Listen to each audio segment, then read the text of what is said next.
If you take a group of people and put them into a meeting and have them talk about something, the opinions of the loudest person or the most charismatic person or the most assertive person, those are the ones that the group tends to follow.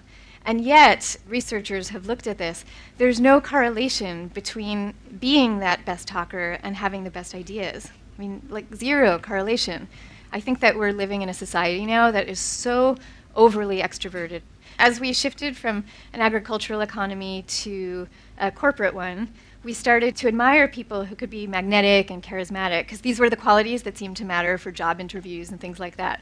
And so in the earlier agricultural economy, our self-help books used to have titles like Character, the grandest thing in the world. But then the self-help books later on became the ones that we kind of know of today, like Dale Carnegie's How to Win Friends and Influence People.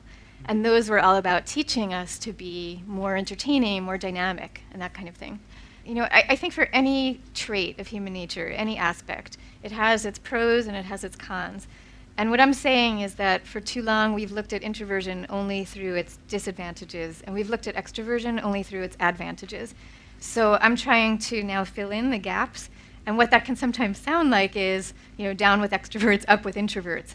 And my vision of the right world is a world where it's yin and yang, you know, and there's space for extroverts and there's space for introverts, and it's equal space. If you look at the birth of Apple, the Apple computer, we tend to associate Apple with Steve Jobs, who was this dazzling showman.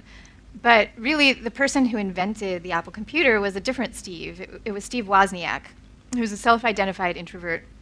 And he created this amazing thing by sitting by himself in a cubicle at Hewlett-Packard, where he was working at the time, late at night and early in the morning before anybody was at work. He would work by himself for months, and then he produced this amazing thing that he then shared with his friend Steve Jobs.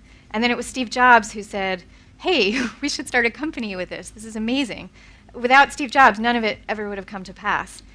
So it was this combination of letting, you know, the solitary person go off by himself to think in his deep way, and then having a partnership between the two.